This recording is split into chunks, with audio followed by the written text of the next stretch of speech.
All right, so the question that I get most as an agent is now a good time to buy a home? I'm making this video to help those of you that aren't sure if you should jump into the market now or if you should wait for prices to drop. But I think it's super important to remember that it's impossible to time the market. If you can answer the following two questions with a yes, then you can be confident that it's a good time for you to buy right now. So let's jump into it.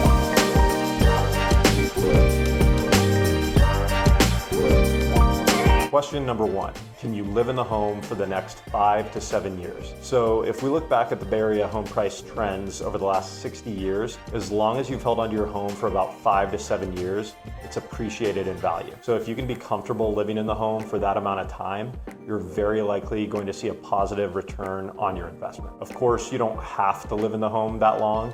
Many clients that I've worked with have bought and sold within a couple of years and have made a lot of money, but I want all my buyers to be aware of the potential risks and downside with their investment. So aside from the financial piece of living in the home for 5 to 7 years, it's really important to think about if day-to-day life in the home is going to work for you over that time period. So if you're going to be growing your family, do you have enough space? Is this the neighborhood and the city that you want to put roots down in? If you're not sure about some of these things, that's what I'm here for.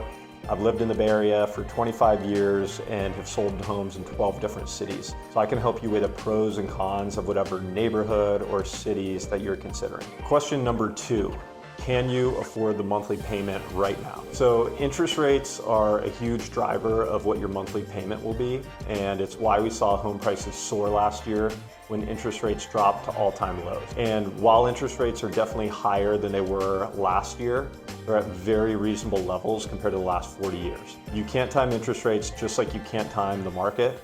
So if the monthly payment is comfortable to you now, you can always refinance in the future when rates go lower. All right, so let's recap. If you can be comfortable living in the home for potentially 5 to 7 years and you can afford the monthly payment right now, then yes, right now is a good time for you to buy. But if you're unsure about either of those things, then it's probably best to wait. Part of being a true advisor to my clients means that sometimes I have to tell them that they might be better off not buying. Like I've mentioned, my goal is for my clients to build wealth through real estate, and that all starts and ends with making savvy decisions. If I could summarize with one final thought, it would be to take a hard look in the mirror about your current personal and financial situation. If you could answer the questions that we just talked about, do not try to time the market, just get in the market, and your future self will thank you.